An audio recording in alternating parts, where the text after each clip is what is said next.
வணக்கம் நண்பர்களே. இந்த பதிவில் நம்ம என்ன பார்க்க போகிறோம் அப்படின்னா 9ஆம் வகுப்பில் இயல் 6ல் இருக்கக்கூடிய ஒரு பாடம் சிற்பக்கலை அப்படின்ற பாடம் தான் பார்க்க போகிறோம். கன்ஃபார்ம் இதிலிருந்து கொஷின்ஸ் எடுப்பாங்க. ஏன் சார் அப்படின்னா ஃபஸ்ட்டு நமக்கு இது சிலபஸில் கவர் ஆகுது. எங்கே அப்படின்னா பகுதி ஈயில் தமிழ் அறிஞர்களும் தமிழ் தொண்டும் அந்த பகுதியில் 7வது பகுதி பாருங்கள், கலைகள் அப்படின்ற இடத்துல சிற்பம் அப்படின்னு நம்ம கொடுத்துருக்காங்க. ஸோ டேரெக்டாக சிலபஸில் கவர் ஆகுது. அதனால் கன்ஃபார்ம் கொஷின் எடுப்பாங்க ஃபஸ்ட்டு. அதுக்கடுத்து பார்த்திங்க அப்படின்னா லாஸ்ட் எக்ஸாமில் இந்த கொஷின் இந்த பாடத்திலேருந்து கொஷின் கேட்டிருக்காங்க. ஸோ அதுதான் என்ன கேட்டிருக்காங்க பாருங்கள், கழுகுமலை வெட்டுவான் கோயில் சிற்பங்களை அமைத்தவர்கள் யார் அப்படின்னு கேட்டிருக்காங்க. லாஸ்ட் எக்ஸாம் நடந்த கொஷின் பேப்பர் இது. பாண்டியர்கள், இதனுடைய பதில் பாண்டியர்கள். இது எப்படி ஞாபகம் வச்சுக்கலாம் அப்படின்னா பாண்டியர்களுக்கு கழுகு ரொம்ப பிடிக்கும், பறவைகள்லேயே கழுகு ரொம்ப பிடிக்கும் அப்படின்னு ஞாபகம் வச்சுக்கலாம். ஸோ இந்த மாதிரி நமக்கு இந்த பாடத்தில் நம்ம எங்கெங்கெல்லாம் கான்செப்ட் ரிலேட்டடாக என்னென்ன தகவல்களோ அதுவும் அதுக்கடுத்து எங்கே தேவையான இடத்துல ஷார்ட்கட்டாக அதை நம்ம பார்க்க போகிறோம். ஏன் சார் இது அப்படின்னா இதில் பல்லவர்கள் காலம் இருக்கும், சோழர்கள் காலம் இருக்கும், பாண்டியர்கள் காலம், நாயக்கர்கள் இருக்கும், விஜயநகர் இருக்கும். ஸோ இந்த மாதிரி நிறைய கால மன்னர்கள் சார்ந்து இருக்கிறதுனால தகவல்கள் நமக்கு கன்ஃபியூஸ் ஆகிறதுக்கு வாய்ப்புகள் இருக்குது. அதனால் எக்ஸாம் பாயிண்ட் ஆஃப் வியூவில் நம்ம குயிக்காக கரெக்டாக ஆன்சர் நம்ம அட்டன் பண்ணோம் அப்படின்னா அந்த டைமில் நமக்கு ஷார்ட்கட் தேவைப்படும். மற்ற கான்செப்டோடு நம்ம படிக்க போகிறோம். சரிங்களா? ஓகே. இப்போது இதில் நமக்கு பார்த்திங்க அப்படின்னா நுழைமுள்ள எக்ஸாம் பாயிண்ட் ஆஃப் வியூவில் எதுவும் தகவல்கள் கிடையாது. அதாவது தமிழ் சிற்பிகள் கல்லில் வடித்த கவிதைகளே சிற்பங்கள் அப்படின்னு சொல்கிறாங்க. அதாவது சிற்பிகள் தான் சிற்பங்களை செதுக்குறாங்க, அதுதான் கொடுத்துருக்காங்க. சரிங்களா? அதுக்கடுத்து ஃபஸ்ட் பேஜ் வாங்க. இந்த ஃபஸ்ட் பேஜில் இங்கே என்ன கொடுத்துருக்காங்க பாருங்கள். அதாவது இந்த சிற்பம் பார்த்திங்க அப்படின்னா கல்லால், கல், உலோகம், செங்கல், மரம் இந்த பொருள்களை கொண்டு சிற்பங்களை உருவாக்குறாங்க அப்படின்றாங்க. அதுக்கு ஒரு நூலினுடைய உதாரணம் கொடுத்துருக்காங்க பாருங்கள். இந்த பாடல் வரிகளை கொடுத்துட்டு இது எந்த நூல் அப்படின்னு கேட்கலாம். சரிங்களா? இதுதான் இங்கே ஃபர்ஸ்ட் கொஸ்டினாக எழுப்பப்படும். கல்லும் உலோகமும் செங்கல்லும் மரமும் மண்ணும் சுதையும். கல், உலோகம், மண், சுதை அப்படின்னா சுண்ணாம்பால் கலந்து சிற்பம் செய்கிறது, அதுதான் சுதை அப்படின்னு அர்த்தம். மெழுகு, பத்தே சிற்ப. இங்கே பாருங்கள், கல், உலோகம், மண், சுதை, மெழுகு இதெல்லாம் வச்சு சிற்பம் செய்கிறாங்க அப்படின்ற இந்த பாடல் வரிகள், இந்த வார்த்தைகளை பார்த்துங்க. கல், உலோகம், மண், சுதை, மெழுகு இதெல்லாம் வச்சு சிற்பம் செய்கிறாங்க அப்படின்ற இந்த வார்த்தைகளை பார்த்துட்டு இது எந்த நூல், இந்த பாடல் வரிகளை கொடுத்துட்டு எந்த நூல்னு கேட்பாங்க இல்லையா? திவாகர நிகண்டு. சரிங்களா? திவாகர நிகண்டு. இதே குறிப்பு மணிமேகலையிலையும் இருக்குது அப்படின்றாங்க. சரிங்களா? அப்போ பாடல் வரிகளை கொடுத்துட்டு எந்த நூல்னு கேட்டால் திவாகர நிகண்டு தான். அப்போ இந்த மாதிரி குறிப்புகள் ஒரு ஸ்டேட்மெண்ட்டாக கொடுத்துட்டு இந்த மாதிரி குறிப்புகள் இடம்பெற்றிருக்க நூல் அப்படின்னு கொடுத்தாங்க அப்படின்னா ஃபஸ்ட் ஆப்ஷனில் திவாகர நிகண்டு எடுத்துக்கலாம். அந்த ஆப்ஷன் இல்லை அப்படின்னா மணிமேகலை அட்டன் பண்ணலாம். சரிங்களா? ஓகே. அதுக்கடுத்து சிற்பங்களின் வகைகள் ரைட் ஹேண்ட் சைடில் கொடுத்துருக்காங்க. இந்த சிற்பங்களின் வகைகள் பார்த்திங்க அப்படின்னா 2 வகைகளாக பிரிக்கலாம். ஒன்று முழு உருவ சிற்பங்கள் அப்படின்னு சொல்லலாம், இன்னொன்று புடைப்பு சிற்பங்கள் அப்படின்னு சொல்லலாம். முழு உருவ சிற்பங்கள்னால் என்ன அப்படின்னா அதாவது அந்த சிற்பத்தில் அந்த ஃபுல் ஷேப், ஒரு பாடியினுடைய ஃபுல் ஷேப், அந்த உருவம் ஃபுல்லாக தெரியும், அது முழு உருவ சிற்பங்கள். புடைப்பு சிற்பங்கள்னால் என்ன அப்படின்னா இப்போ ஒரு பெரிய பாறை இருக்கும், மகாமல்லபுரத்தில் கூட இருக்காது, பெரிய பாறை இருக்கும். அந்த பாறையில் உருவங்கள் பார்த்திங்கன்னா முன்னாடி, அதாவது ஃப்ரண்ட்டு பகுதி மட்டும்தான் தெரிகிற மாதிரி உருவங்கள் செதுக்கி வச்சிருக்கு, அதுதான் புடைப்பு சிற்பங்கள் அப்படின்னு அர்த்தம். சரிங்களா? ஓகே. அடுத்து அரண்மனை, கோவில்கள் இந்த இடங்கள்லாம் சிற்பங்கள் இருக்குது அப்படின்றாங்க. தெய்வ உருவங்கள், இயற்கை உருவங்கள், கற்பனை உருவங்கள் இதெல்லாம் சிற்பங்களாக செதுக்கலாம் அப்படின்றாங்க. 4 நிலையில் இருக்குது அப்படின்றாங்க. அதாவது சிற்ப இலக்கண மரபை பின்பற்றி கலை நயத்துடன் மிகுந்த தேர்ச்சியுடனும் சிற்பிகள் சிற்பங்களை வடிவமைக்கின்றனர். அதாவது அந்த சிற்பம் எப்படி வடிவமைக்கணும் அப்படின்றதுக்கு ஒரு ரூல்ஸ் அண்ட் ரெகுலேஷன் இருக்கான், இலக்கண மரபு இருக்கும். அதை ஃபாலோ பண்ணி சிற்பிகள் சிற்பங்களை வடிவமைக்கிறாங்க இல்லையா? அவங்கள நம்ம என்னன்னு சொல்கிறோம் அப்படின்னா கற்கவிஞர்கள் அப்படின்னு சொல்கிறோம். கற்கவிஞர்கள் அப்படின்னு சொல்கிறோம். சரிங்களா? அவ்வளோதான். இதுக்கு அடுத்து நம்ம அந்த மன்னர்களுடைய காலங்களில் இருந்த அந்த சிற்பங்களை பார்க்க போகிறோம் இப்போ. சரிங்களா? பல்லவர் கால சிற்பங்கள். அதாவது சிற்பம் அப்படின்னா பல்லவர் காலத்தில் ரொம்ப ஃபேமஸ், அது நமக்கு தெரியும். இதில் ஸ்பெசிஃபிக்காக என்ன இருக்குது, யூனிக்காக என்ன இருக்குது, அது ரிலேட்டடாக இருந்தால் கொஷின்ஸ் கேட்பாங்க. சரிங்களா? இப்போ பல்லவர் கால சிற்பங்கள் ஃபஸ்ட்டு வந்து பார்க்கலாம்.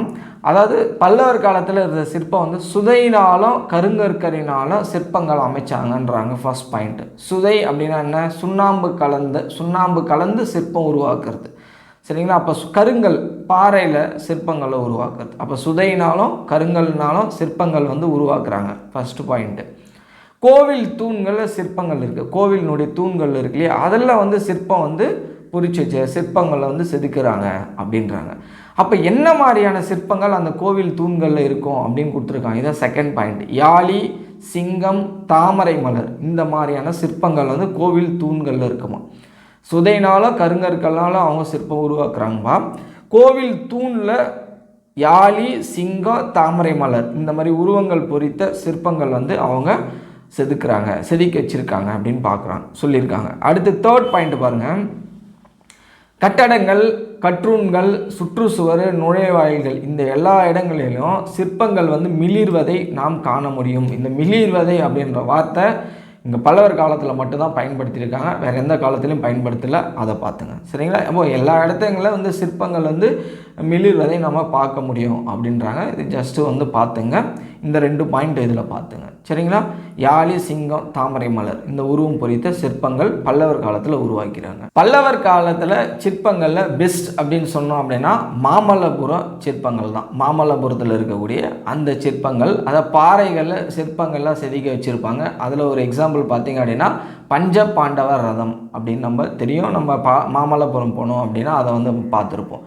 அதில் வந்து பறவைகள், விலங்குகள், அதெல்லாம் வந்து உருவங்கள் வந்து பொறிச்சு வச்சுருக்காங்க அப்படின்றாங்க. ஸோ இந்த மாமல்லபுரத்தில் இருக்கக்கூடிய சிற்பங்கள் தான் வந்து அவங்களுக்கு வந்து பெருமையை தேடி கொடுத்துருக்கு. யாருக்கு? பல்லவர்களுக்கு அப்படின்றாங்க, சரிங்களா? அவ்வளோதான். இது பார்த்துங்க, இது ரிலேட்டடாக கொஷின் கேட்குறது வாய்ப்புகள் இல்லை.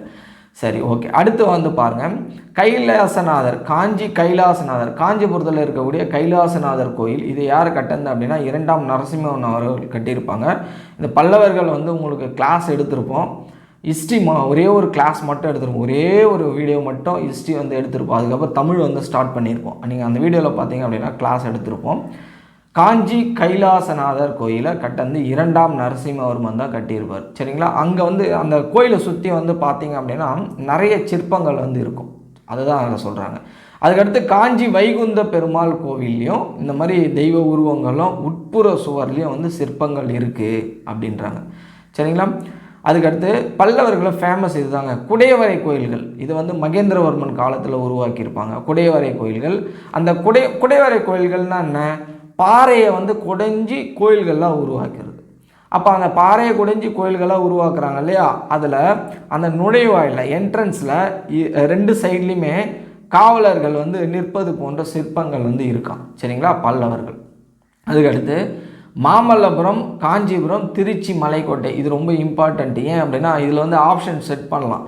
ஏன்னா பல்லவர்கள் அப்படின்னா அவர் காஞ்சிபுரத்தை சேர்ந்தவங்க நமக்கு நல்லா தெரியும், மாமல்லபுரம் அப்படின்றது நல்லா தெரியும். இங்கே இன்னொரு ஏரியா கொடுத்துருக்காங்க பாருங்கள், திருச்சி, மலைக்கோட்டை போன்ற இடங்களிலும் காணப்படும் பல்லவர் கால சிற்பங்கள் சிறந்த கலைநயத்துடன் அமைந்துள்ளன அப்படின்னு கொடுத்துருக்காங்க. அப்போ ஆப்ஷனில் திருச்சி, மலைக்கோட்டை அப்படின்னா நம்ம என்ன பண்ணுவோம், அதை எலிமினேட் பண்ணிவிடுவோம். ஆனால் திருச்சி, மலைக்கோட்டையிலையும் அவங்களுடைய பல்லவர்களுடைய சிற்பங்கள் வந்து இருக்குது அப்படின்றாங்க, சரிங்களா? அப்போ பல்லவர்கள் என்னென்ன பார்த்தோம்? ஃபஸ்ட் பாயிண்ட்டு, சுதைனாலும் கருங்கற்கல்லினாலும் அவங்க சிற்பம் உருவாக்குறாங்கப்பா. கோயில் தூணில் யாழி, சிங்கம், தாமரை மலர் பொறிச்சு வச்சுருக்காங்க. செகண்டு, எல்லா இடத்துலையும் சிற்பங்கள் வந்து மிளிர்வதை வந்து காண முடியும். அந்த இடத்துலலாம் சொல்கிறாங்க, கட்டடங்கள், கோவில்களில் பல்லவர் காலத்தில் இருந்த சிற்பங்கள் வந்து மிளிர்வதை காண முடியும் அப்படின்னாங்க. ஜஸ்ட்டு தெரிஞ்சுங்க. அதுக்கடுத்து பெஸ்ட்டு வந்து பார்த்திங்க அப்படின்னா மாமல்லபுரத்தில் இருக்கக்கூடிய அந்த பஞ்ச பாண்டவர் ரதம், இது வந்து ரொம்ப ஃபேமஸ்ஸு. ஸோ இதுதான் வந்து அவங்களுடைய சிற்பங்கள் வந்து பெஸ்ட் அப்படின்ற மாதிரி சொல்கிறாங்க. பறவை, விலங்குகளில் வந்து பொறிச்சு வச்சுருக்காங்க அப்படின்றாங்க. இது வந்து தேர்ட் பாயிண்ட்டாக எடுத்துங்க. ஃபோர்த்து, காஞ்சி கைலாசநாதர் கோயிலையும் அந்த சிற்பங்கள் இருக்குது. காஞ்சி வைகுந்த பெருமாள் கோயிலையும் சிற்பங்கள் இருக்குது. குடைவரை கோயிலில் இது கேட்கலாம், ஏன்னா இதை யூனிக்காக இருக்குது. குடைவரை கோயில்கள் இருபுறங்கள்லேயும் காவலர் நிற்பது போன்ற சிற்பங்கள் வந்து செதுக்குன யாருடைய காலகட்டம் அப்படின்னு கேட்டால் பல்லவர்களுடைய காலகட்டம். மாமல்லபுரம், காஞ்சிபுரம், திருச்சி, மலைக்கோட்டை போன்ற இடங்களில் சிறந்த கலைநுட்பத்துடன் அமைந்திருக்கு. என்னது? பல்லவர் கால சிற்பங்கள். சரி, அவ்வளோதான் பல்லவர்கள். உங்களுக்கு இதுலேருந்து நம்ம கேட்டோம் அப்படின்னா ஈஸியாக வந்து அட்டன் பண்ணலாம். எல்லாமே வந்து இதில் ஞாபகம் வச்சுருக்க மாதிரி தான் இருக்குது. ஷார்ட்கட் வந்து இதில் நமக்கு வந்து தேவையில்லை. இந்த திருச்சி மலைக்கோட்டை அப்படின்றது மட்டும் வந்து பார்த்துங்க. சரிங்களா? அவ்வளோதான். அதுக்கடுத்து வந்து பார்த்திங்க அப்படின்னா பாண்டியர் கால சிற்பங்கள் வரும். சரிங்களா? ஓகே. பாண்டியர் காலம் வந்து ரொம்ப சிம்பிள் தான். இப்போ பல்லவர் காலத்தில் வந்து குடைவரை கோயில்கள் உருவாக்கியிருப்பாங்கல்ல, இங்கே வந்து குகை கோவில்னு கொடுத்துருக்காங்க. ரெண்டும் டிஃப்ரெண்ட் பண்ணி படிச்சுங்க. ஏன்னா படிக்கிறப்ப கம்பேர் பண்ணி படிச்சுக்கணும். அப்போ நம்ம பல்லவர் காலம்னா குடைவரை கோயில் அது மகேந்திரவர்மன் காலத்தில் உருவாக்குதுப்பா. குகை கோயில் எங்கே சொல்லியிருக்காங்க? பாண்டியர் காலத்தில் சொல்லியிருக்காங்க அப்படின்னு ஞாபகம் வச்சுங்க. சரிங்களா? குகை கோவில்களில் சிற்ப வேலைப்பாடுகள் நிறைந்துள்ளன கொடுத்துருக்காங்க. யாருடைய காலம்? பாண்டியர்களுடைய காலம். குகை கோயில் ஒரு பாயிண்ட்டு. செகண்ட் பாயிண்ட்டு பாருங்கள், அது எங்கெங்கெல்லாம் பார்க்கலாம் அப்படின்னா அந்த குகை கோவிலில் இருக்கக்கூடிய சிற்பங்கள் திருமயம், பிள்ளையார்பட்டி, குன்றக்குடி, திருப்பரங்குன்றம் இந்த இடத்துல இருக்கக்கூடிய கோவில்கள்லாம் நம்ம அந்த குகை கோவில்கள்லாம் சிற்பங்கள் வந்து பார்க்கலாம் அப்படின்றாங்க. என்னென்ன ஊர் பாருங்கள்? திருப்பரங்குன்றம், குன்றக்குடி, பிள்ளையார்பட்டி, திருமயம். இது எப்படி ஞாபகம் வச்சுக்கலாம் பார்க்கலாமா? இப்போ ஒரு முருகர் பாடல் ஒன்று வரும் தெரியுங்களா? அந்த திருப்பரங்குன்றத்தில் நீ சிரித்தாய் முருகா, திருப்பரங்குன்றத்தில் நீ சிரித்தாய் முருகா. அப்போ திருப்பரங்குன்றத்தில் யார் இருக்கார்? திருப்பரங்குன்றம், குன்றக்குடி. இங்கே யார் இருக்கணும்? முருகர் தான் இருக்கணும். ஆனால் அங்கே பிள்ளையார் போயிட்டார்.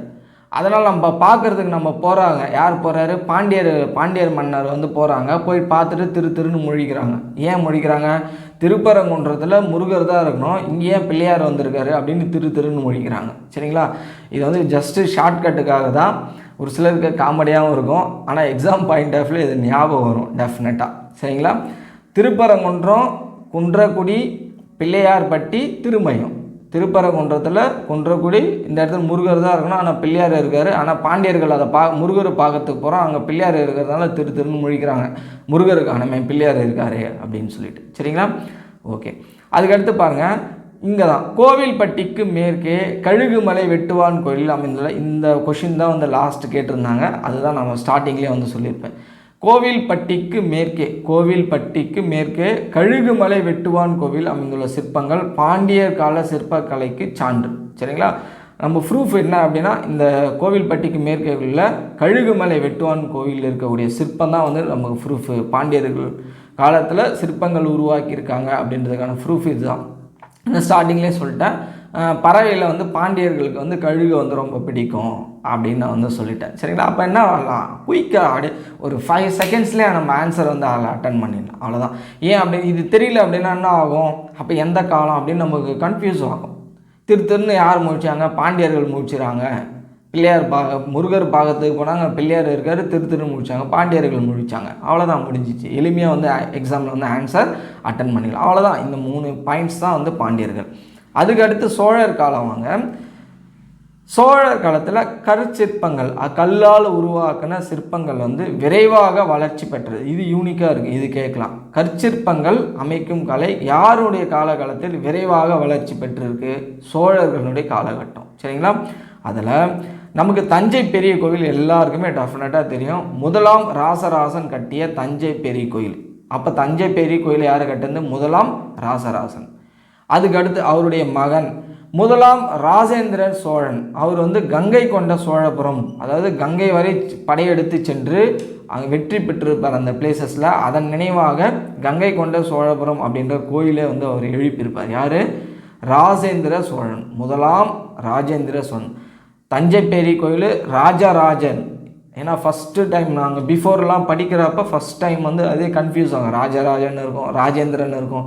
யாருப்பா இந்த கோயிலெலாம் கட்டந்து? இந்த கோயில் யார் கட்டந்து? அந்த கோயில் தஞ்சை பெரிய கோயில் ஃபேமஸ் ஆனது நல்லா தெரியும் நமக்கு. அது ராசராசன். 2 டைம் ராசான்னு வருது பார். ராசா. அப்போ பார்த்தேன், முதலாம் ராசா தஞ்சை பெரிய கோயில். ராஜேந்திரன் அவர் வந்து கங்கை கொண்ட சோழபுரம். சரிங்களா? அதுக்கடுத்து 2ஆம் ராசராசன் வந்து தாராசுரம் ஐராதீஸ்வரர் கோயில். இவங்கெல்லாம் இந்த மன்னர்கள்லாம் இந்த கோயில் கட்டியிருக்காங்க அப்படின்னு சொல்கிறாங்க. அப்போது இங்கே வந்து 2ஆம் ராசராசன் கொடுத்துருக்காங்க. ராசராசன் வந்து ஐரு அந்த சமயத்துக்கு மாறிட்டார் அப்படின்னு ஞாபகம் வச்சுங்க, ஷார்ட்கட்டுக்காகுங்க இது. தாராசுரம் ஐராதீஸ்வரர் கோயில். தாராசுரம் தராசு போட்டு எடை போடுறார். யார்? முதலாம் ராசராசனையும் ராஜேந்திர சோழனையும் தராசு போட்டு எடை போட்டு, உங்கள் பிரிவே வேணாப்பா, நான் ஐரா போயிடுறேன் அப்படின்னு சொல்லிட்டு தாராசுரம் ஐராதீஸ்வரர் கோயிலை கட்டுறார். யார்? 2ஆம் ராசராசன். அதுக்கடுத்து 3ஆம் குலோத்துங்க சோழன் அமைத்த திருபுவனம் வீரேஸ்வரம் கோயில். 3ஆம் குலோத்துங்க சோழன். இவர் எப்படி ஞாபகம் வச்சுக்கலாம் அப்படின்னா, குலோத்துங்க சோழன் சோழ வம்சத்திலே வந்து வீரமிக்க ஒரு மன்னன். இவர் வந்து பார்த்திங்க அப்படின்னா இவர் வந்து ரொம்ப வீரமிக்க ஒரு மன்னன் சரிங்களா. அப்போ வீரேஸ்வரம் கோயில் அந்த வீரமிக்க மன்னனை பார்க்குற எதிரி நாடுகளை வந்து திருன்னு முழிப்பாங்க. அப்போ திரிபுவன வீரேஸ்வரம் கோயில் அப்படின்றத ஞாபகம் வச்சு சரிங்களா. ஓகே, இதை பெஸ்ட்டு அப்படின்றாங்க சோழர் காலத்தை. இப்போது அங்கே இருந்த சிற்பங்கள்லாம் என்னென்ன அப்படின்றத பார்க்க போகிறோம். தஞ்சை பெரிய கோயில் கட்டின இங்கே எல்லோவில் கொடுத்துருக்கேன் இல்லையா, இந்த பேராகிராஃபாங்க. ஒவ்வொரு பேராகிராஃபாக ஆர்டராக அப்படியே சொல்லிட்டு வரேன் நான் சரிங்களா. தஞ்சை பெரிய கோவிலில் காணப்படுகின்ற 14 அடி உயரமுள்ள வாயிற்காவல் உருவமும் மிகப்பெரிய நந்தியும் வியப்பூட்டும் வேலைப்பாடுகள் கொண்ட தூண்களும் சோழக்கால சிற்பத்திறனுக்கு சான்றுகளாக விளங்குகின்றன. அந்த மாதிரி லைனு படித்து காமிச்சு எங்களுக்கு சொல்லுங்கள் அப்படின்ற மாதிரி ஒரு சிலர் கேட்டிருக்காங்க. அது வந்து டைம் வந்து எக்ஸ்ட்ரா ஆகும் சரிங்களா. வீடியோ வந்து லென்த்தாக போகும். நான் இதில் இப்போ இந்த பேராகிராஃபில் இருக்கக்கூடிய கண்டென்ட் வந்து சொல்கிறேன் பாருங்கள். இந்த பேராகிராஃப் எந்த பேராகிராஃப் அப்படின்றத சொல்லிடுறேன், கண்டென்ட் சொல்கிறேன். அது அண்டர்லைன் உங்களுக்கு பண்ணியிருக்கேன், நீங்கள் அப்படியே மார்க் பண்ணி படிக்க வேண்டியது அவ்வளோதான் சரிங்களா. ஓகே, அதாவது தஞ்சை பெரிய கோவிலில் நமக்கு தெரியும் முதலாம் ராசராசன் ராசா ராசா சரிங்களா, மன்மத ராசா ராசா ராசா அப்படின்னு பாடல் அதோட ஞாபகம் வச்சுங்க. அப்போ பெரிய கோவிலில் 14 அடி உயரமுள்ள வாயிற்காவல் உருவம் இருக்குது. அதாவது 14 அடி உயரமுள்ள வாயிற்காவல். ஏற்கனவே வாயிற்காவலில் அந்த வாயில் என்ட்ரன்ஸில் 2 சைட்லேயும் காவலர்களுடைய உருவம் இருக்குன்ட்டு எங்கே பார்த்தோம், பல்லவர்கள் காலத்தில் பார்த்தோம். என்ட்ரன்ஸ் போகிறோம் கோயிலுக்குள்ளே, குடைவரை கோயிலில் 2 சைடு காவலர் உருவம் இருக்குன்னு பார்த்தோம். இங்கே என்ன சொல்லியிருக்காங்க, 14 அடி உயரமுள்ள வாயிற்காவல் உருவம். அப்போ டிஃப்ரென்ஸ் பார்த்துக்கணும், ஏன்னா கன்ஃபியூஸ் ஆகும் எக்ஸாமில். 14 அடி உயரமுள்ள வாயிற்காவல் உருவமும் மிகப்பெரிய நந்தியும். அப்போ வாயில் காவல் கொடுத்துட்டு கூடவே நந்தி கொடுத்துருந்தாங்க அப்படின்னா அது தஞ்சை பெரிய கோயில் சோழர் காலம், அவ்வளோதான் ஓவர். அதுக்கடுத்து வாங்க இங்கே கங்கை கொண்ட சோழபுரம். யார் இது கட்டந்து, ராஜேந்திர சோழன். அப்போ அதில் ஒரே கல்லில் நவகிரகமும் சிங்கமுக கிணறும் பொறிக்கப்பட்டு ஒரே கல்லில் உருவாக்கியிருக்காங்க. நவகிரகமும் சிங்கமுக கிணறும் அதில் உருவங்கள் வந்து இருக்கு. எங்கே அப்படின்னா கங்கை கொண்ட சோழபுரத்தில் சரிங்களா. இதெல்லாம் யூனிக்காக இருக்குது, ஞாபகம் வச்சிடலாம். இதுக்கெலாம் வந்து ஷார்ட்கட் வந்து தேவையில்லை சரிங்களா. ஓகே, அதுக்கடுத்து வாங்க இங்கே புதுக்கோட்டை வாங்க. புதுக்கோட்டை மாவட்டம் நார்த்தாமலையில் உள்ள நடன முத்திரைகளுடன் சிற்பங்கள் வந்து அமைக்கப்பட்டுள்ளன சரிங்களா. இது மட்டும் ஞாபகம் வச்சுங்க. அதாவது 14 அடி உயரம் உள்ளது நந்தியம் வந்து பெரிய கோயில், நவகிரகமும் சிங்கமும் நவகிரகமும் இருக்கிறது கங்கை கொண்ட சோழபுரம், ஞாபகம் வச்சுங்க சரிங்களா. அதுக்கடுத்து இங்கே வாங்க, இங்கே புதுக்கோட்டை மாவட்டம். இது வந்து நான் வந்து கொடுக்குறேன். அதாவது நம்ம நடன முத்திரைகள் டான்ஸ் பார்க்கறதுக்காக புதுக்கோட்டை மாவட்டம் போகிறப்ப அந்த டான்ஸ் பார்க்குற இடத்துல ஒரு மாதிரியான வந்து ஸ்மெல் வருது, அதான் நார்த்தம் வருது அப்படின்னு சொல்கிறோம். நார்த்தாமலை ஞாபகம் வச்சுங்க. அப்போ நார்த்தாமலையில் நடன முத்திரைகளுடன் சிற்பங்கள் வந்து அங்கே அமைச்சிருக்காங்க புதுக்கோட்டை மாவட்டம். டான்ஸ் பார்க்குறதுக்கு புதுக்கோட்டை மாவட்டம் போகிறோம்ப்பா, அங்கே போனோம் அப்படின்னா நடன முத்திரைகளோட சிற்பங்கள் இருக்குது, அதை பார்க்கலாம். அப்படின்னா நார்த்தா அடிக்குது, அந்த இடம் வந்து க்ளீன் பண்ணாமல் அப்படியே விட்டுருக்காங்க, ஞாபகம் வச்சுங்க. அதே இடத்துல அதே புதுக்கோட்டை மாவட்டத்தில் இங்கே கரெக்டாக படிக்கணும். அம்மாவட்டத்தில் உள்ள அப்படின்னா புதுக்கோட்டை மாவட்டத்தில் கொடும்பாலூரில் 2ஆம் பராந்தக சோழனால் கட்டப்பட்ட மூவர் கோவில் சிற்பங்கள் அழகானவை சொல்லிட்டாங்க. அப்போ அதே புதுக்கோட்டத்தில் யார் இருக்காங்க, 2ஆம் பராந்தக சோழனாக உருவாக்கப்பட்ட மூவர் கோயில். அதாவது இங்கே பாருங்கள், 2ஆம் பராந்தக சோழன் தானே, அப்போ 2ஆம் பராந்தக சோழன் தானே அவர். ஆனால் அவர் உருவாக்குறது மூவர் கோயில் உருவாக்கியிருக்கார். அப்போ நியாயமாக அவர் 2ஆம் பராந்தக சோழன் 2 கோயில் சிற்பங்கள் தான் உருவாக்கணும். அப்போ கொடும்பாவிப்பா அவர். அப்போ கொடும்பாலூர் ஷார்ட்கட்டுக்காகுது. கொடும்பாவிப்பா 2ஆம் பராந்தக சோழன் வச்சுட்டு மூவர் கோயில் சிற்பம் உருவாக்கியிருக்காருப்பா, கொடும்பாவிப்பா அவர். அப்போ கொடும்பாலூரில் 2ஆம் பராந்தக சோழன் மூவர் கோயில் சிற்பம். இதெல்லாம் வந்து டெஃபினட்டாக எக்ஸாமில் ஞாபகம் இருக்குங்க, கன்ஃபார்ம் ஞாபகம் இருக்கும், மறக்காது. ஓகேவா, கொடும்பாலூரில் 2ஆம் பராந்தக சோழன் தான், ஆனால் அவர் மூவர் கோயில் சிற்பங்கள் உருவாக்கியிருக்காரு. சரி, ஓகே, அவ்வளோதான். அதுக்கடுத்து புதுக்கோட்டை மாவட்டம் ஓவர். டான்ஸ் பார்க்கறதுக்காக போகிறோம், 2ஆம் பராந்தக சோழன் புதுக்கோட்டை மாவட்டம் ஓவர். அதுக்கடுத்து திருச்சி மாவட்டம் வரோம். திருச்சி மாவட்டத்தில் சீனிவாசநல்லூரில் உள்ள குரங்கநாதர் கோயில் சிற்பங்கள், அவ்வளோதான். திருச்சி மாவட்டத்தில் இப்போ வந்து குரங்கை பார்க்கறதுக்காகவே சீனிவாசன் என்ன பண்ணுறான், திருச்சிக்கு போயிருக்கான், அவ்வளோதான், ஞாபகம் வச்சுங்க. குரங்கை பார்க்கறதுக்காக குரங்கநாதர் கோயில், அந்த கோயிலில் இருக்கக்கூடிய குரங்கை பார்க்கறதுக்காக சீனிவாசன் திருச்சிக்கு போயிருக்கான் அப்படின்னு ஞாபகம் வச்சுங்க. அப்போ திருச்சி மாவட்டம் சீனிவாசநல்லூரில் உள்ள குரங்கநாதர் கோயில் சிற்பங்கள். ஓகே, அதுக்கடுத்து லாஸ்ட்டாக சொல்கிறாங்க பாருங்கள், சோழர் கால இறுதியில் உருவாக்கின, அதாவது திருவரங்கம் கோவிலில் அமைக்கப்பட்ட சிற்பங்கள் வந்து அங்கே இருக்கக்கூடிய அந்த சிற்பங்களினுடைய முகபாவனைகள் தான் வந்து எல்லாத்தோட மிகச்சிறந்த பெஸ்ட் எக்ஸாம்பிள் சோழர் கால சிற்பங்களுக்கு அப்படின்னு சொல்கிறாங்க. இங்கே திருவரங்க கோவிலில் இருக்கக்கூடிய அந்த சிற்பங்களினுடைய முகபாவனைகள் அதுதான் வந்து சோழர் இது கேட்கலாம். சோழர் கால சிற்பங்களுள் மிகச்சிறந்த சான்றாக விளங்கக்கூடிய இடம் எது அப்படின்னா திருவரங்க கோவிலில் இருக்கக்கூடிய அந்த சிற்பங்களினுடைய முகபாவனைகள் தான். சரிங்களா? அதுக்கடுத்து செப்பு திருமேனிகள் உருவாக்கப்பட்டிருக்காங்க. எங்கள் சோழர் காலத்தில் செப்பு திருமேனிகள் உருவாக்கியிருக்காங்க. அதில் கடவுளினுடைய உருவம் மனித உருவமும் வந்து கலைநுட்பத்துடன் பொறிக்கப்பட்டிருக்கு. சோழர் காலம் வந்து செப்பு திருமேனிகளின் பொற்காலம் அப்படின்னு அழைக்கலாம். சரிங்களா? இது வந்து கேட்கலாம், சூப்பர் கொஸ்டின் இது. யாருடைய காலம் வந்து செப்பு திருமேனிகளின் பொற்காலம் அப்படின்னு சொல்கிறோம் அப்படின்னா சோழர்களுடைய காலம். அவ்வளோதாங்க, சோழர்கள் வந்து ஓவர். சரிங்களா? ஸோ சோழர்களில் என்னென்ன இருக்குது? கற்சிற்பங்கள் விரைவாக வளர்ச்சி அடைஞ்சது. பெரிய கோயில் யார் கட்டந்து? கங்கை கொண்ட சோழபுரம் கோயில். ஐரா யார் மாறினாங்க? 2ஆம் ராசராசனு.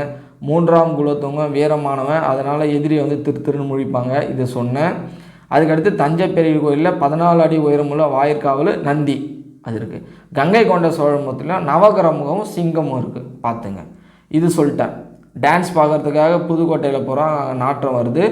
2ஆம் பரதாங்க கொடும்பாவிப்பா, 2ஆம் பரதாங்கன்னு பேர் வச்சுட்டு மூவர் கோயில் சிற்பம் உருவாக்கியிருக்காங்க. திருச்சியில் இருக்கக்கூடிய குரங்கை பார்க்குறதுக்கு சீனிவாசம் போகிறான். திருவரங்க கோயிலில் இருக்கக்கூடிய அந்த சிற்பங்களுடைய முகபாவனைகள் தான் எல்லாத்தோட பெஸ்ட் அப்படின்றாங்க. செப்பு திருமேனிகளின் பொற்காலம் அப்படின்னு சொல்கிறோம் சோழர்களுடைய காலம். அவ்வளோதான் இந்த பாயிண்ட்ஸ். சரிங்களா? இதை பார்த்துங்க. அதுக்கடுத்து இதுக்கப்புறம் கொஞ்சம் எளிமையாக தான் இருக்கும். சரிங்களா? சோழர்கள் தான் வந்து கொஞ்சம் லென்த்தாக இருக்கும், இதுக்கப்புறம் கொஞ்சம் எளிமையாக தான் இருக்கும். இன்னும் ஒரு 5 to 10 மினிட்ஸ்க்குள்ளே இதை வந்து முடிச்சிடலாம். சரிங்களா? ஏன்னா இந்த பாடம் வந்து ரொம்ப இம்பார்ட்டண்ட். அப்படியே படித்து சொல்லிட்டோம் அப்படின்னா டெஃபினட்டாக ஞாபகம் இருக்காது, மறந்துடும். நான் சொல்கிறத நீங்கள் ஞாபகம் வச்சுட்டீங்க அப்படின்னா டெஃபினட்டாக எக்ஸாமில் ஞாபகம் இருக்கும். நீங்கள் அண்டர்லைன் பண்ணியிருக்கக்கூடிய பாயிண்ட்ஸை நீங்கள் அண்டர்லைன் பண்ணி பார்த்துங்க. இது பார்த்தா வந்து கரெக்டாக உங்களுக்கு இந்த லெசனே உங்களுக்கு படித்த மாதிரி இருக்கும். சரிங்களா? ஜஸ்ட்டு படித்து சொல்லிட்டேன் அப்படின்னா திரும்ப நீங்கள் போய் வந்து அகைன் அண்ட் அகைன் படிக்கிற மாதிரி இருக்கும், எக்ஸாமில் ஞாபகம் இருக்காது. சரிங்களா? ஓகே. இப்போ அடுத்து விஜயநகர் பார்க்க போகிறோங்க. அதாவது விஜயநகரில் வந்து என்ன இது அப்படின்னா பெஸ்ட்டு வந்து பாருங்கள், மிக உயர்ந்த கோபுரங்கள். இது வந்து வேறு எங்கேயுமே கொடுக்கல. பல்லவர்கள் கொடுக்கல, சோழர்கள் கொடுக்கல, பாண்டியர்கள் கொடுக்கல. அப்போ மிக உயர்ந்த கோபுரங்கள் யாருடைய காலகட்டத்தில் உருவாக்கியிருக்காங்க அப்படின்னா விஜயநகரனுடைய காலகட்டத்தில் உருவாக்கிறாங்க மிக உயர்ந்த கோபுரங்கள். சுதைகளான சிற்பங்கள் தான் இங்கே அதிகமாக உருவாக்குறாங்களாம். சுதைகள்னால் என்ன? சுண்ணாம்பு கலந்து சிற்பங்கள் உருவாக்குறது. சுதைகளான சிற்பங்கள் தான் அதிகமாக உருவாக்குறாங்க. யார்? விஜயநகரனுடைய பீரியட் வந்து பார்த்துட்ருக்கோம். அதுக்கடுத்து 3rd பாயிண்ட்டு, தெலுங்கு கன்னட பகுதிகளும் தொடர்பு கொண்டிருந்ததுனால அவங்களுடைய கலைநுட்பம் வந்து இங்கே தமிழகத்தில் கொஞ்சம் அப்படியே கலந்துருக்கு அப்படின்றாங்க. ஏன் அப்படின்னா விஜயநகர பீரியட் வந்து நமக்கு தெரியும். அந்த விஜயநகர பீரியடில் அவங்களுக்கு தான் வந்து அந்த நாயக்கர்கள்ன்ற முறையை வந்து உருவாக்கியிருப்பாங்க. அதில் வந்த விஸ்வநாதர் நாயக்கர் தான் 1529 அரியநாதர் அவர்களுடைய சேர்ந்து பாளையக்காரர் அப்படின்ற ஒரு முறையை வந்து உருவாக்கியிருப்பார். அந்த பாளையக்காரர் முறையை வந்து அவர் தெலுங்குக்காரங்கிட்ட தான் கற்றுட்ருப்பார், அதை வந்து உருவாக்கியிருப்பார். இது வந்து யூனிட் 8 வந்து நம்ம படிப்போம். தமிழ் முடித்தோடனே நிச்சயமாக அது வந்து நான் வந்து கிளாஸ் எடுத்துருவேன். அப்போ அந்த தெலுங்குக்காரர்கிட்டேருந்து அந்த பாளையக்கார முறையை அவர் வந்து கற்றுட்ருக்காரு. இப்போ அதுவும் ரிலேட் ஆகுது, அதனால் ஞாபகம் வச்சுக்கலாம் ஈஸியாக. அப்போ அந்த பாளையக்கார உருவாக்கு அந்த யாருடைய பெரிய அப்போ விஜயநகர் அண்டரில் தான் அது வந்து உருவாகிறாங்க. அப்போ தெலுங்கு கன்னடம் அதனுடைய தொடர்பு கொண்டு இருந்தது யாருடைய காலகட்டம்? விஜயநகரனுடைய காலகட்டம் அப்படின்ட்டு எளிமையாக எக்ஸாம்பிள் ஞாபகம் வந்துடும். அதுக்காக தான் இப்போ வந்து இதை சொன்னது. சரிங்களா? அப்போ இதில் என்னென்ன பாயிண்ட்ஸு? ஃபஸ்ட்டு மிக உயர்ந்த கோபுரம் விஜயநகரில். சரிங்களா? அதுக்கு 2வது பாயிண்ட்டு பாருங்கள், சுதைகளான மேக்சிமம் வந்து சிற்பம் வந்து சுதைகளாக இவங்க உருவாக்கியிருக்காங்க. சுண்ணாம்பு கலந்து சிற்பம். தெலுங்கு கன்னட பகுதியோட இவங்களுடைய அந்த தாக்கம் வந்து இவங்களுடைய சிற்பங்களில் இருக்குன்றாங்க. 4th பாயிண்ட், ஆடை அணிகலன்கள் அணிந்த நிலையில் உருவங்களில் வந்து சிற்பங்களாக செதுக்கியிருக்காங்க. அதான் அந்த உருவம் பொறிச்சிருக்காங்க, அதாவது ட்ரெஸ்லாம் வந்து போட்டு அணிகலன்கள்லாம் போட்டு நகைலாம் போட்டிருக்க மாதிரி இருக்காங்க. சரிங்களா? இது வந்து ஜஸ்ட்டு தெரிஞ்சுங்க. அதுக்கடுத்து வந்து பாருங்கள், இது கேட்கலாம். கோவில் மண்டபங்களில் மிகுதியாக சிற்பத்தூண்கள் அமைக்கப்பட்டன. கோவில் மண்டபங்களில் நிறைய வந்து சிற்பத்தூண்கள் வந்து அமைச்சிருக்காங்க. அது குதிரையின் உருவங்கள் தான் வந்து சிற்பங்கள் வந்து இருக்காங்க. வீரர்கள் வந்து அமர்ந்த நிலையில் குதிரைகள் அதாவது குதிரை மேலே வீரர்கள் அமைந்த நிலையில் அந்த குதிரைகள் முன்னாடி இருக்கக்கூடிய அந்த 2 காலை வந்து தூக்கி இருக்கிற மாதிரி வந்து சிற்பங்கள் வந்து அமைச்சிருக்காங்க மண்டப தூண்களில் அப்படின்றாங்க. சரிங்களா, இது வந்து யூனிக்காக இருக்குது. ஏன்னா குதிரை உட்காந்து அந்த 2 காலை இப்படி தூக்கிட்டு இருக்கிற மாதிரி சிற்பம் வந்து வேறு யாருடைய காலகட்டத்தில் பார்க்கல, விஜயநகரனுடைய காலகட்டத்தில் தான் இப்போ நம்ம வந்து பார்த்துருக்கோம். அதுக்கடுத்து ஓசைகளை எழுப்பும் இசை கற்றூன்களையும் இவர்கள் அமைத்தது குறிப்பிடத்தக்கது. ஓசைகளை எழுப்பக்கூடிய இசை கற்றூன்களை இவர்கள் அமைத்தது குறிப்பிடத்தக்கது. அவ்வளோதான். சரிங்களா, எளிமையாக ஒரு 4 to 5 பாயிண்ட்ஸ் தான் இருக்குது. யூனிக்கான பாயிண்ட்னா மிக உயர்ந்த கோபுரம், சுதை, அப்புறம் தெலுங்கு கன்னடம் அந்த தாக்கம் இருக்குது, ஆடை அணிகள்னு அதை பார்த்துங்க. கோவில் மண்டபங்களும் சிற்ப தூண்கள் உருவாக்கியிருக்காங்க. அது குதிரையின் மேலே உட்காந்து அப்படியே குதிரை 2 காலை தூக்கிட்டு இருக்க மாதிரி இந்த இசை கற்றூன்களை ஓசைகளை எழுப்பும் இசை கற்றூன்களை இவர்கள் அமைத்தது குறிப்பிடத்தக்கது. அந்த மாதிரி சிற்பம் வந்து அமைச்சிருக்காங்கன்றாங்க. அதுக்கு அடுத்து வரும் நாயக்கர். இதெல்லாம் வந்து இதுக்கப்புறம் வந்து எளிமையாக முடிஞ்சிடும். நாயக்கர் கால இதில் வந்து 1000 மண்டபங்களை உருவாக்கியிருக்காங்க. இதுவும் யூனிக்காக வேறு யாருடைய காலகட்டத்தில் நம்ம பார்க்கல. 1000 மண்டபங்களை வந்து உருவாக்கியிருக்காங்க. அந்த மண்டபங்களில் வந்து தூண்களில் சிற்பங்கள் வந்து அவங்க செதுக்கி வச்சுருக்காங்க. 1000 மண்டபம், அந்த மண்டபங்கள் இருக்கக்கூடிய அந்த தூண்களில் சிற்பங்கள் வந்து அதிக அளவுக்கு செதுக்கி வச்சுருக்காங்க. 1000 மண்டபம் ஞாபகம் வச்சுங்க, அவ்வளோதாங்க. அதுக்கடுத்து மதுரை மீனாட்சி அம்மன் கோயில், நாயக்கர்கள் கட்டின கோயில்கள்லாம் கொடுத்துருக்காங்க. மதுரை மீனாட்சி அம்மன் கோயில் இது வந்து எல்லாருக்குமே தெரியும், அதனால் இதுக்கு ஷார்ட்கட்டு தேவையில்லை.